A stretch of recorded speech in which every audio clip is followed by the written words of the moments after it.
لە ماوەی ئەم چەند ساڵەی کۆتاییدا کە هێڵەکانی ئینتەرنێت و تۆڕە کۆمەڵایەتیەکان لە سەر تاسەری جیهاندا پەرەی سەندووە، وێڕای سوودەفراوانەکانی بۆ بەکارهێنەر لە دەستخستنی زانیاری و بڵاوکردنەوەیدا ناکرێت زیانەکانیشی لە بەرچاو نەگیرێت و کۆمەڵگای لێ هۆشیار نەکرێتەوە.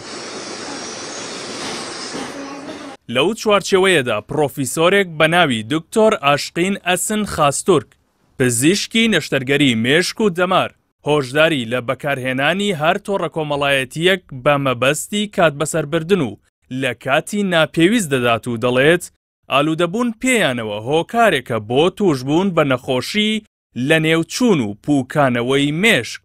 پووکانەوەی مێشک هێشتا تەنیا وەک زاراوەیەک بۆ باسکردنی دۆخی تەندروستی بەکاردەهێنرێت و نەبووە بە دەستەواژەیەکی پزیشکی.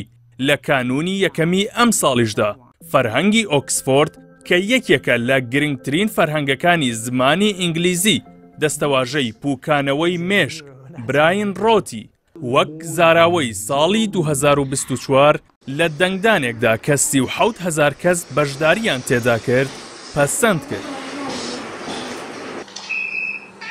پووکانەوەی مێشک پەیوەستە بە بەکارهێنانی زیاد لە پێویست و بەردەوامی تۆڕە کۆمەڵایەتیەکانەوە و دەبێتە هۆی سەڕکردنی مێشک.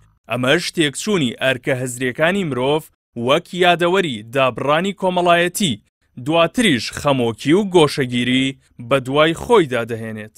دکتۆر ئاشقین ئەسن خاستورک کە لە نەخۆشخانەیەکی تایبەت بە توێژینەوە و ڕاهێنانی نەخۆشی شێرپەنجە لە ئەنقەرەی پایتەختی تورکیا کار دەکات، دەڵێت بەکارهێنانی ناتەندروستی تۆڕە کۆمەڵایەتیەکان دەبێتە هۆی پڕبوونی مێشک لەو شتانەی کە زیاتر بە پاشەڕۆ و خاشاک دەچن. ئەمەش لە ئەنجامی سیرکردنی هەزاران گرتە ڤیدیۆیەوە دروست دەبێت و دواتر زیان بە تەندروستی دەگەیەنێت. ئەو وتیشی هەندێک ڕەفتار هەن ئاماژە بۆ توشبوونی کەسێک بە پووکانەوەی مێشک دەکەن. دیارترینیان بریتیە لەوەی کەسێک بە بەردەوامی ژیان لەگەڵ مۆبایلەکەیدا بەسەر دەبات. هەروەها سیرکردن و مانەوە لەگەڵ تۆڕە کۆمەڵایەتیەکان بەسەر پەیوەندیەکانی لەگەڵ مرۆڤ و حەز و خولیاکانی هەڵدەبژێرێت.